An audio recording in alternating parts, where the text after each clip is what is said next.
Hello everyone. तो स्वागत है आप सभी का आज के इस वीडियो पे। आज के इस वीडियो पे हमारा टॉपिक है purpose, need and importance of assessment, यानी आकलन का उद्देश्य, आवश्यकता एवं महत्व। आज हम इस टॉपिक पर बात करने वाले हैं। तो चलिए स्टार्ट करते हैं। स्टार्ट करने से पहले आपसे एक रिक्वेस्ट है कि वीडियो अगर पसंद आए तो वीडियो को लाइक, कमेंट एंड शेयर ज़रूर कर दीजिएगा, और अगर चैनल पर नए हैं तो चैनल को सब्सक्राइब कर दीजिएगा। तो चलिए बात करते हैं आकलन के उद्देश्य, आवश्यकता एवं उसके महत्व पर। आकलन का उद्देश्य, आवश्यकता एवं महत्व को निम्नलिखित रूप से स्पष्ट किया जा सकता है। तो सबसे पहला पॉइंट है सरकारी नीतियों का विकास। ठीक है, विद्यालयों में निर्धारण या आकलन की प्रक्रिया का उद्देश्य छात्र छात्राओं के लिए सरकारी नीतियों के निर्माण एवं विकास का मार्ग प्रशस्त करना है। जो भी नीतियाँ निर्धारित होती है उनका मूल्यांकन करने के पश्चात उनमें आवश्यकता अनुसार सुधार किया जाता है, और इनमें नीतियाँ निरंतर रूप से विकसित होती रहती है। तो देखिए, समय समय के साथ समाज की आवश्यकताएं और उसकी ज़रूरतें बदलती रहती हैं, और इस बदलाव के कारण शिक्षा व्यवस्था में भी बदलाव लाना, उसमें सुधार लाना बहुत ज़रूरी होता है। और इसीलिए समय समय पर शिक्षा व्यवस्था से संबंधित नए नए नीतियाँ, नए नए नियम को पारित किया जाता है।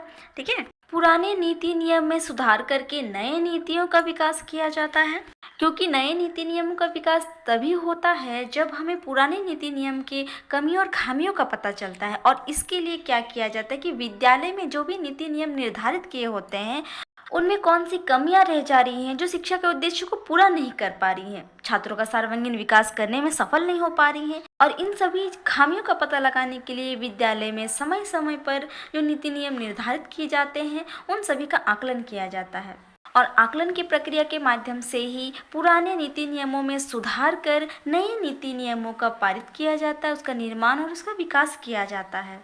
और उसके पश्चात जो भी नीति निर्धारित होती है उन नीतियों का मूल्यांकन करके उसको में सुधार किया जाता है, और आवश्यकताओं के अनुसार नए नीति नियम को विकास किया जाता है।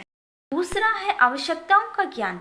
आकलन की प्रक्रिया से आवश्यकताओं का ज्ञान प्रत्येक शिक्षक को होता है। जब छात्रों के लिए विद्यालय में विभिन्न नीतियों का निर्माण किया जाता है तो शिक्षक द्वारा उन सभी अवधारणाओं को प्रस्तुत किया जाता है जो छात्रों की आवश्यकताओं की पूर्ति करने वाली होती है। तो देखिए, समाज की आवश्यकताओं और उनकी ज़रूरतों के आधार पर ही बच्चों को शिक्षा प्रदान की जानी चाहिए, जिससे छात्रों के विकास के साथ साथ देश का भी विकास संभव हो पाएगा।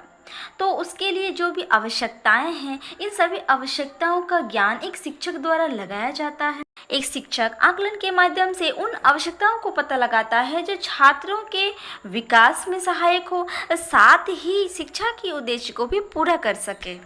और इसके लिए विद्यालय में बहुत सारे नीति नियम छात्रों के लिए बनाए जाते हैं। ठीक है, और इन नीति नियमों का जो कॉन्सेप्ट होता है, जो अवधारणा होती है, वो टीचर द्वारा प्रस्तुत की जाती है, जो कि छात्रों की सभी आवश्यकताओं की पूर्ति करने वाली होती है।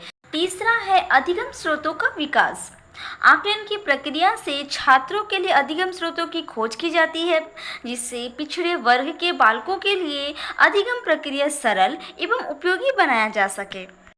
देखिए, आकलन के माध्यम से ही सीखने के बहुत सारे स्रोतों का विकास संभव हो पाता है, क्योंकि आकलन की जब प्रक्रियाएं संपन्न होंगी तभी जाकर छात्रों की जो आवश्यकताएं, जो ज़रूरतें हैं, उन सभी चीज़ों का पता लगेगा, जिससे क्या होगा, उनके लिए सीखने की जो नित्य नए नए स्रोत हैं, इन सभी स्रोतों की खोज की जा सकती है। इससे क्या होगा, जो पिछड़े वर्ग के बच्चे होते हैं उनके लिए सीखने की प्रक्रिया को सरल एवं उपयोगी बनाया जा सकता है। चौथा है अधिगम सूचनाओं का ज्ञान। आकलन प्रक्रिया के माध्यम से छात्रों की अधिगम संबंधी सूचनाओं का ज्ञान प्राप्त होता है, और इसके अनुसार ही शिक्षक द्वारा व्यवस्था एवं नीतियां निर्धारित की जाती है। जैसे कि एक छात्र की अधिगम स्तर पहले माह की तुलना में दूसरे माह में कम हो रहा है, तो इसकी सूचना आकलन द्वारा ही हमें प्राप्त होती है। देखिए, आकलन के द्वारा ही हमें छात्रों के सीखने से संबंधित बहुत सारी सूचनाओं का ज्ञान प्राप्त होता है। यहाँ पे कहा जा रहा है कि आकलन की जो प्रक्रियाएं होती हैं, इन प्रक्रियाओं के माध्यम से हम छात्रों के सीखने से संबंधित जो भी सूचना है वो एकत्रित करते हैं। उन्हीं सूचनाओं के आधार पर टीचर्स क्या करते हैं, छात्रों के लिए शिक्षा से संबंधित बहुत सी नीतियाँ और व्यवस्थाएं निर्धारित करते हैं। देखिए, जब एक टीचर्स बच्चे का असेसमेंट या आकलन करती है तो वो उसके विकास से संबंधित सभी चीज़ें का पता लगाती है कि वो बच्चा पहले पढ़ाई में कैसा था और अब कैसा है, पहले उसके मार्क्स कैसे आते थे और अब उसके मार्क्स कैसे आते हैं। तो इन सभी चीज़ों की जो सूचनाएं होती हैं वह टीचर्स को आकलन के माध्यम से ही प्राप्त होता है। इसलिए कहा गया है कि आकलन के माध्यम से ही सीखने से संबंधित सूचनाओं की जानकारी टीचर्स को प्राप्त होती है। पांचवा है शिक्षण अधिगम की व्यवस्था। आकलन प्रक्रिया के माध्यम से छात्रों के लिए उन सभी संसाधनों की व्यवस्था की जाती है जो कि उनको शिक्षा प्रदान करने के लिए आवश्यक होती है। देखिए, किसी भी विद्यालय में शिक्षण अधिगम की प्रक्रिया को सुचारू रूप से चलाने के लिए बहुत सारी व्यवस्थाएं करनी होती हैं। ठीक है, इन व्यवस्था के अंतर्गत दो तरह के संसाधनों की व्यवस्था की जाती है। पहला भौतिक संसाधन, जिसमें आपका टेबल, फैन, विद्यालय की इमारतें, ठीक है, लाइट्स, गेट, ब्लैक बोर्ड्स, बहुत सारी चीज़ें हैं, इन सभी चीज़ों की ज़रूरत होती है। और दूसरा है मानव संसाधन, जिसके अंतर्गत टीचर्स, स्पेशल टीचर्स होते हैं, ठीक है, काउंसलर होते हैं, स्टूडेंट्स होते हैं, समुदाय यानी कमिटी मेंबर्स होते हैं, एग्जामिनेशन कंट्रोलर होता है, आदि बहुत सारे मानव संसाधन के अंतर्गत आते हैं। तो इन सभी संसाधनों की व्यवस्था करनी बहुत ज़रूरी होती है, तभी जाके शिक्षण अधिगम की प्रक्रिया जो है वो सुचारू रूप से चल पाती है। और इसीलिए आकलन प्रक्रिया के माध्यम से छात्रों के लिए उन सभी संसाधनों का पता लगाया जाता है जो शिक्षा प्रदान करने के लिए आवश्यक होता है, और तभी जाकर उन संसाधनों की व्यवस्था भी की जाती है। छठा है समावेशन को प्रोत्साहन। आकलन के माध्यम से समावेशन प्रक्रिया को प्रोत्साहन किया जाता है। जैसे एक छात्र विद्यालय अनुशासनहीनता करता है तथा दूसरे छात्र से झगड़ा करता है, तो शिक्षक द्वारा उस छात्र के इस व्यवहार के कारण को समझना होता है और तभी जाकर उन सभी समस्याओं का समाधान किया जाता है तथा उसके व्यवहार की पुनः समीक्षा भी की जाती है। आकलन जो है कहीं न कहीं छात्रों के बीच समावेशन को प्रोत्साहित करता है, और आकलन के माध्यम से हम समावेशन को प्रोत्साहित कर सकते हैं। ठीक है, जैसे कि अगर कोई छात्र स्कूल में अनुशासन को तोड़ता है और दूसरे छात्र से झगड़ा करता है, तो टीचर्स क्या करती है, पहले आकलन के माध्यम से उस छात्र की जो समस्या है उसे समझती है और उस समस्याओं को दूर करने के लिए उसका समाधान निकालती है तथा वो उनके व्यवहार को वो पुनः समीक्षा करती है कि किस कारण से वह बच्चा ऐसा कर रहा है। और जब वो उसके इस कारण का पता चल जाता है तो टीचर्स क्या करती है, उनके इस समस्या का समाधान करती है और बाकी बच्चों के साथ उसे समायोजन के लिए भी प्रोत्साहित करती है। सातवां है बहिष्करण को प्रोत्साहन।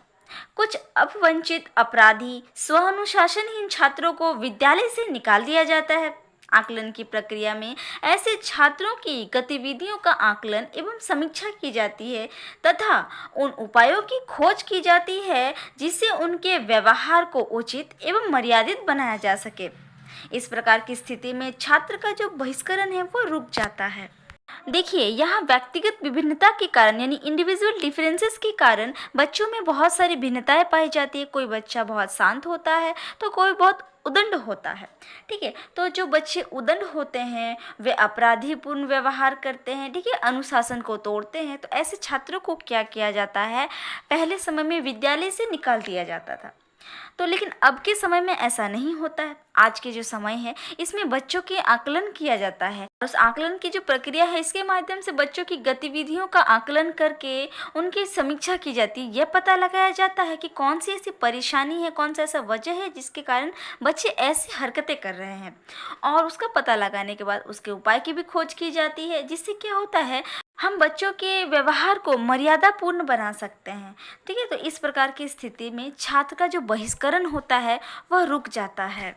देखिए, एक बच्चे का जो समाजीकरण है वो परिवार और स्कूल में होता है, और ऐसे में अगर कोई बच्चा गलती करता है तो उसे समझाना चाहिए, उसे सही मार्ग प्रशस्त करना चाहिए, ना कि उसका बहिष्करण करना चाहिए। इससे क्या होता है, वो बालक कहीं ना कहीं आगे जीवन में कोई बड़ा अपराध कर बैठता है जिसका भुगतान समाज को कहीं ना कहीं करना पड़ता है। इसीलिए एक समाज के अच्छे विकास के लिए बच्चे को स्कूल से बाहर निकाल देने के बजाय उसके सही राह पर लाना बहुत ज़रूरी होता है, और इसके लिए आकलन का सहारा लिया जाता है ताकि बच्चे की जो समस्या है उसे पता कराया जा सके और उसकी समस्या का समाधान निकालने के लिए उपाय खोज सके। आठवां है अधिगम कार्यक्रमों का विकास। अधिगम कार्यक्रमों का विकास भी आकलन की प्रक्रिया के माध्यम से होता है। आकलन की प्रक्रिया में प्रत्येक अधिगम कार्यक्रम की सफलता एवं असफलता के बारे में समीक्षा की जाती है तथा कार्यक्रमों में जो भी कुछ त्रुटियां होती है उन्हें दूर करने का भी प्रयास किया जाता है। देखिए, विद्यालय में शिक्षण अधिगम की प्रक्रिया को संपन्न करने के लिए साथ ही छात्रों के सर्वांगीण विकास के लिए बहुत सारे कार्यक्रम चलाए जाते हैं। ठीक है, तो इन सभी कार्यक्रमों का विकास सही तरीके से हो रहा है या नहीं, ये सारे कार्यक्रम सफल हो रहे हैं कि नहीं, सभी कार्यक्रमों की सफलता और असफलता का पता आकलन द्वारा लगाया जाता है। अगर कार्यक्रमों में कोई त्रुटियां या कोई कमियां रह जा रही हैं तो आकलन के माध्यम से उन सभी चीज़ों का पता लगाकर उन्हें दूर करने का प्रयास भी किया जाता है। अब 9वां है आकलन विधियों का विकास। जब विद्यालय में विभिन्न प्रकार की रुचि, योग्यता एवं अक्षमताओं वाले छात्र होंगे तो उनके आकलन की विधियां भी विभिन्न होगी। ठीक है, सैद्धांतिक एवं व्यवहारिक रूप से अनेक विधियों का प्रयोग किया जाता है और साथ ही समाकलन विधि का भी प्रयोग किया जाता है जिससे कि छात्रों का संपूर्ण आकलन हो सके। देखिए, मैंने पहले भी कहा था कि छात्रों में इंडिविजुअल डिफरेंसेस होते हैं, व्यक्तिगत विभिन्नताएं होती हैं और उन विभिन्नताओं के आधार पर उनकी रुचियां, योग्यताएं, क्षमताएं भी अलग अलग होती हैं और उनके इन्हीं आवश्यकताओं के आधार पर छात्रों के लिए जो आकलन की विधियां भी होती हैं ना, वे भी अलग अलग होती हैं और इन सभी अलग अलग विधियों का सैद्धांतिक एवं व्यवहारिक रूप में प्रयोग भी किया जाता है और साथ ही समाकलन विधि का भी प्रयोग किया जाता है जिससे कि क्या होता है, छात्रों का संपूर्ण आकलन हो पाता है। अब 10वां है व्यक्तिगत शिक्षण प्रक्रिया का विकास। विद्यालय में किसी प्रतिभाशाली या मंदबुद्धि बालक को किसी भी समूह में सम्मिलित नहीं किया जाता, तो ऐसे बालकों के लिए व्यक्तिगत शिक्षण अधिगम प्रक्रिया की व्यवस्था की जाती है। ऐसे छात्रों की खोज आकलन की प्रक्रिया के माध्यम से ही होती है। देखिए, इंडिविजुअल डिफरेंसेस के कारण बच्चे जो हैं अलग अलग तरीके से होते हैं, अलग अलग समुदाय से आते हैं, उनकी सोचने समझने की जो क्षमताएं होती है वे भी अलग होती है। कोई बच्चा बहुत प्रतिभाशाली होता है तो कोई बहुत मंदबुद्धि होता है। तो ऐसे में क्या होता है कि ऐसे बच्चों को एक समूह में शामिल नहीं किया जाता, एक ग्रुप में शामिल नहीं किया जाता। देखिएगा, जो बच्चा बहुत ही टैलेंटेड होता है उसे कोई भी अपने ग्रुप में शामिल करना नहीं चाहता, या कोई बहुत ही मंदबुद्धि होता, बहुत ही स्लो लर्नर होता है तो उसे भी कोई अपने ग्रुप में शामिल करना नहीं चाहता। तो ऐसे में ऐसे बालकों के लिए व्यक्तिगत शिक्षण अधिगम प्रक्रिया की व्यवस्था की जाती है, यानी कि व्यक्तियों की ज़रूरतों, आवश्यकताओं, उनकी रुचियों, क्षमताओं के अनुसार व्यक्तिगत रूप से शिक्षण अधिगम प्रक्रिया की व्यवस्था की जाती है और ऐसे छात्रों की खोज आकलन प्रक्रिया के माध्यम से ही संभव हो पाती है। तो इस तरीके से हमने देखा कि आकलन की क्या आवश्यकता है, क्या महत्व है, उसका क्या उद्देश्य है।